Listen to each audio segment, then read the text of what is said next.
My dear friends, welcome to Rajashekhar classes on Applied Data Science with Python. This is lecture number 317. In this lecture, I will continue my discussion on accuracy. In this lecture, we will try to understand second problem or second disadvantage of accuracy. In my previous lecture, I already discussed about what is accuracy, and even I discussed first disadvantage of accuracy. Imagine if I have test data with 4 points. Let's assume I have points x1, x2, x3 and x4.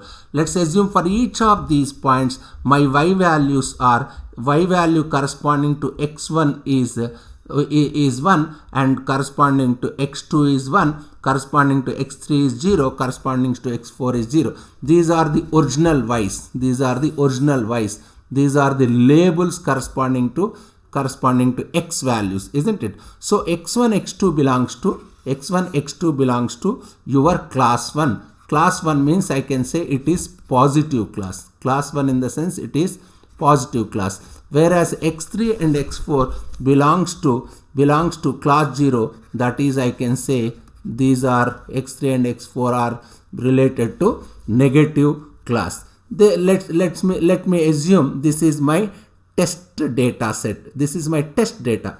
When you run test set through a model, let's assume we have two models, M1 and M2. Suppose I have model M1 and I have model M2. When I run x1 through my model M1, let's assume these models M1, M2 returns a probability score. Remember, we saw how to calculate probability score in our previous lectures for k nearest neighborhood algorithm.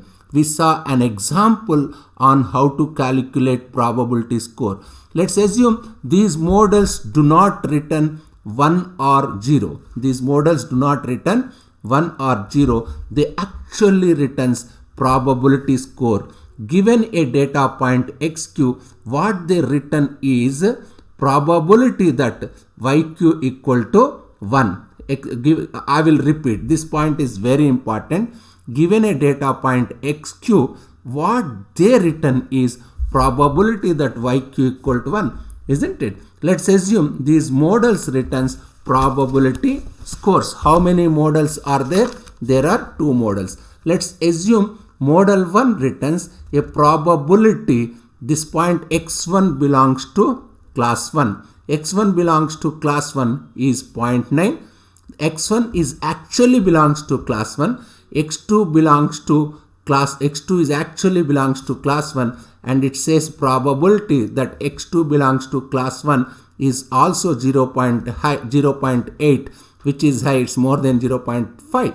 In this it says a value of 0.1 for x3. It says for x3 probability is 0.1. For x4 it's 0.15. x3 belongs to class 1, probability is 0.1. What is the meaning of this one? x3 is a data point. It belongs to class 1. Class 1 probability is 0.1. What does it mean? What is class 0 probability? Class 0 probability is 0.9. Isn't it? Higher probability to class 0. It's sensible. In similar manner, x4 belongs to class 1. Probability is 0.15, whereas x4 belongs to class 0, probability 0.85. Means it has got 0 probability is higher. Therefore, I can say these probabilities are sensible. I can say model 1 is working perfectly in right manner. In similar manner, just we will try to understand model M2. For M2, probability for x1 belongs to class 1 is 0.6 and x2 belongs to class 1 is 0.65. x3 belongs to class 1 is 0.45. x4 belongs to class 1 is 0.48. Now if you compare these two models, now if compare M1 and M2, intuitively let's think about which of these two models is better. These models are giving the probability scores. So this point x1 actually belongs to class 1. Just see, actually belongs to class 1, and M1 is giving a value which is M1 is giving a probability 0.9 which is very close to 1, while M2 is giving a value which is slightly farther away, just see 0.6. Of course, 0.6 is bigger than 0.5. Therefore, x1 is belongs to class 1, isn't it? The original class label. Similarly, for x2, what is for x2? What is the original class label is 1, and x2 belongs to class 1 probability 0.8. It's more than 0.5 means yes, it's correct probability. 0.65, it's also more than 0.5. It's also correct one, isn't it? M1 is giving fairly high probability, isn't it? 0.8, and M2 is giving the value which is much lower, 0.65. For x3 which is belongs to class 0, here M1 is very small value, isn't it? Let me repeat, for x3 which is belongs to class 0, x3 is belongs to class 0, here M1 is very small value belonging to class 1. That is, what is that small value? 0.1, which is less than 0.5, and M2 is giving probability 0.45. It's almost close to half, 0.5. Your final yi that you predict y cap. What is y cap? Y cap is predicted value, isn't it? What is y cap? Y cap is predicted value. When you have x comma y, I can say x is my data and y is its class label. Y cap is its predicted value. If you now say y cap for model 1, M1, suppose if you say I don't want to use probability score, I want to use 1 or 0, what do? Probability of belongings to class 1 is high, so what is my y1 cap? Y1 cap is corresponding to model M1, y2 cap is corresponding to model M2, y1 cap is predicted class label. What values can I keep here? Just observe carefully. Why am I keeping y1 cap is 1? What is the reason? Reason is simple. The probability of belongs to class 1 is high. So 0.9 it's more than 0.5 and 0.6 is more than 0.5. Therefore, I can keep y1 cap as 1. In similar manner, probability of x2 belongs to class 1 is 0.8. That is, this actually y1 cap is related to M1. That you must remember, not M2. 0.9, 0.9 is greater than 0.5. Therefore, I can write its class label is 1. x2 belongs to class 1 is 0.8 probability. Therefore, it's more than 0.5. This y1 cap corresponding value is 1. What about x3 belongs to class 1 probability is 0.1. What is class 0 probability? 0.9. 0.9 is more than 0.5. This label is 0. x4 belongs to class 1 probability is 0.15. 0.85 is belongs to class 0 probability. Therefore, I am keeping zeros. Now I am keeping for y1 cap. I am keeping only labels, not probabilities. In similar manner, I can write probabilities for y2 cap. Y2 cap is corresponding to model M2. How can I write? This is just observe this one. What is this M2? I am writing 1. What is the reason? 0.6 probability. X1 belongs to class 1 probability is 0.6. It's more than 0.5. Therefore, I am writing label 1. What about this X2? X2 probability belongs to class 1 0.65. It's more than 0.5. I am writing 1.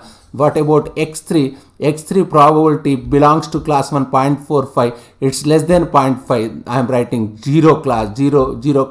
x4 probability belongs to class 1 is 0.48. It's less than 0.5. Therefore, 0.52 is related to 0 probability. Therefore, I am giving class labels, isn't it? And just if you observe carefully,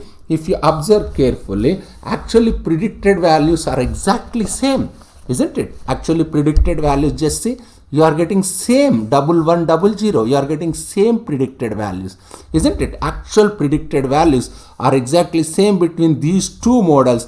The predicted class labels are exactly the same for these two models M1 and M2, but we know by looking into probability values, we know that M1 is better than M2. Why? Because 0.9 is better than 0.6, 0.8 is better than 0.65, 0.1 is better than 0.45. Why? Because it is probability related to class 1, means class 0 probability is 0.9, isn't it? Unfortunately, a measure like accuracy cannot use, I will repeat, unfortunately, a measure like accuracy cannot use probability scores. It can only use its predicted class labels like this, isn't it? It can only use predicted class labels. If you use accuracy, it will say y1 cap, y2 cap, y1 cap is related to model 1, y2 cap is related to model 1.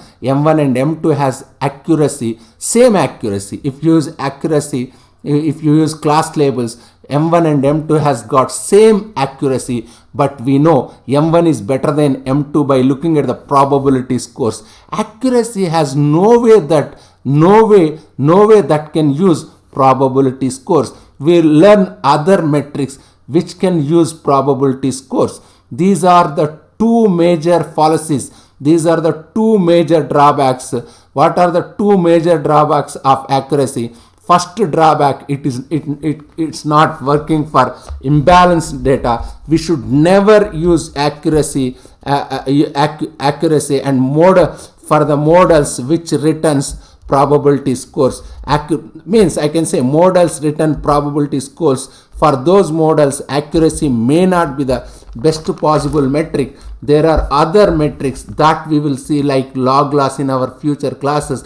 We will learn a metric called log loss. Time being, just understand the second drawback. Unfortunately, measure like accuracy cannot use probability scores. But here, by looking at probability scores, I can always determine M1 is better than M2. In the case of accuracy, it can only use